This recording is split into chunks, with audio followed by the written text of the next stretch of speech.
I thought the exact same thing, Gator. A little dig there. And make the damn kicks. Well, for both teams, right? I mean, did Philadelphia miss one? So, did they make the kicks? Philly missed one, and the Patriots missed two. Yeah. And they didn't go for the field goal from the 35-yard line.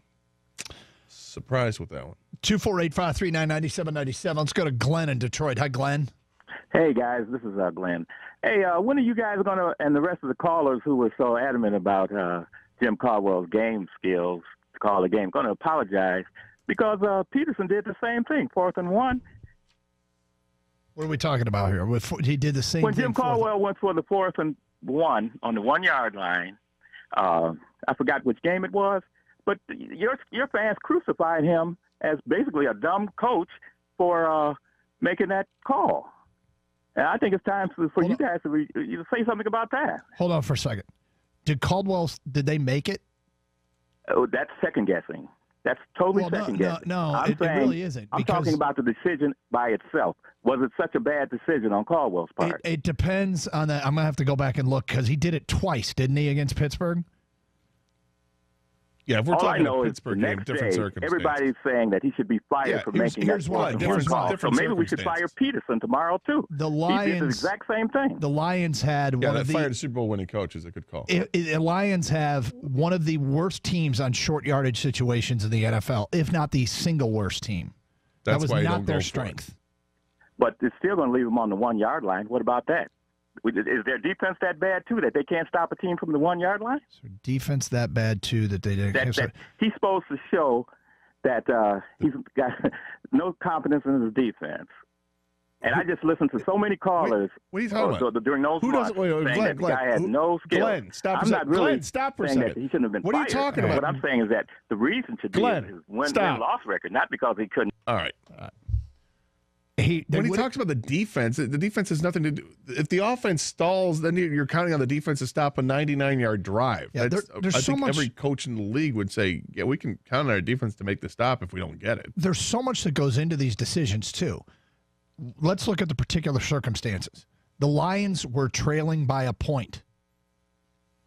They would have taken the lead against Pittsburgh in the second half, correct? Yes, in the second half. And he opted not to. That's part of it, too. What is the score of the game? What's going on in the game? And it wasn't a single move that had people on Caldwell. But wasn't a dumb decision? That's my question to you guys. You can make an argument that it wasn't. It's when you collectively have a resume filled with in-game decisions that are second-guessed that has people saying that about Caldwell. I think it was a gutsy decision on his part, and it definitely wasn't a dumb decision. Glenn, any single decision, I can see reasoning for any single decision that Caldwell made. But when you collectively put together so many in-games that cost your team, that's when people get upset. Okay, are you talking about that play when the ball went out of bounds, or when it was batted out of bounds? Are you talking about that play? I mean, you're talking about not knowing the rule? That's another example, yes. Okay, guess what? The officials didn't know the rule, and neither did the announcers. They had to go to the replay official to look it up to tell them what happened on that play. That's fine. The opposing coach didn't know the rule either. You know what? Nobody on the field knew the rule. Okay, that's a lot of bad knowledge from officials, from coaches. Like, I'm not going to make excuses for everything that Jim Caldwell did. It's a collective whole. Everything he did piles up. He wants an apology for Jim Caldwell. It's not going to happen. No, it's not going to happen here. I tell you what, if Matt Patricia is an abject failure with the Lions, you might get an apology, and you might hear a show where we say, you know what, Lions made a mistake, and we're all to blame in this. Most of us were in support of firing Jim Caldwell, and in the end, we ran a coach out of town that, made the playoffs, 2 out of 4 years, and whatever. See, I don't know. I'll only apologize. I'm just saying there might be a circumstance where that happens, but I'll only think it was gotten wrong if Jim Caldwell goes somewhere else with a history of lack of success and wins a Super Bowl. Actually wins playoff games. Because I think he tapped out. I think he got this team as far as he could get them. Now, if he wants to go back to the call last night that Peterson made to go for it on 4th and 1 and run a trick play, do I think that took balls? Yes. I think that right now the most popular person in Philadelphia might be Peterson's tailor for fitting the pants to hold those things, because it was an incredible call to make, a very ballsy call to make. And if he doesn't get it, yeah, I think the Eagle fans would be livid. Yeah, the Caldwell complaints aren't about one thing, by the way. 248-539-9797. Jay in Detroit. Hi, Jay. Thank you for taking my call. Great show. I didn't want to get on Jim Caldwell. I kind of agree with the last caller. Just make sure that you all scrutinize Matt Patricia the same way Caldwell did. Of course, there's absolutely no doubt. We've done this with Jim Schwartz. We've done it with Steve Mariucci and Rod Marinelli and every other coach, and Bobby Ross. Every coach has been scrutinized. Well, we'll see. And but Jay, hold on. Since you brought it up, I do want to follow up. For me, the most egregious in-game thing he did was he didn't throw the challenge flag at Baltimore. After a questionable play that could have been overturned and you got 9 guys on the field, you throw the challenge flag. It's a no-brainer in that situation. And he didn't throw the challenge flag. They didn't have enough guys on the field, so you may as well throw it to stop the play and why is Baltimore rushing to the line of scrimmage to get the next play off anyway? Because they know that play might get overturned. And he didn't throw the flag. And that was the most egregious thing that I think he did. But it's cumulative. It's a cumulative with him. It isn't just one play. Am I still on? Yes. Yeah.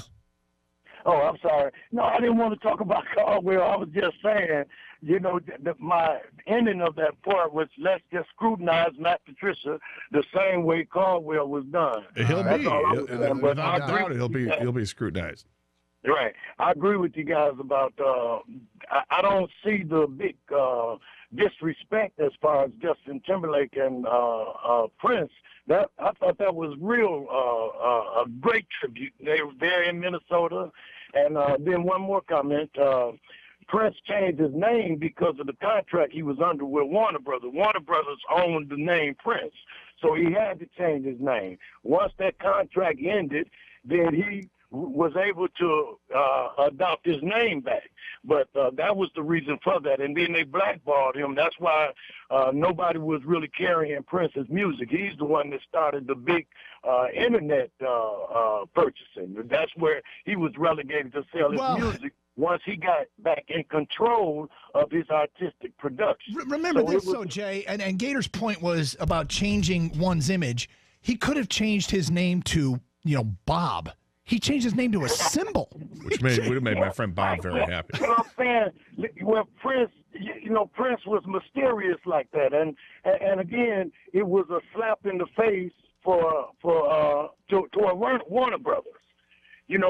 Prince was making $5 off of his CDs when they were doing CDs back then, and they were selling them for $22.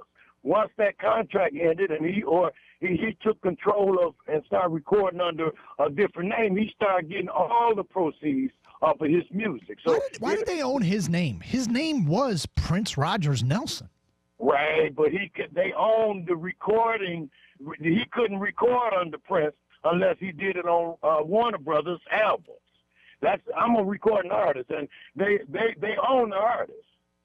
It depends on how you sign your contract. He wasn't as big as he got to be, when he started off. It's still so great that he changed his name to a symbol. Well, and then was he the symbol, and then he went to the artist formerly known as Prince? TAFKAP.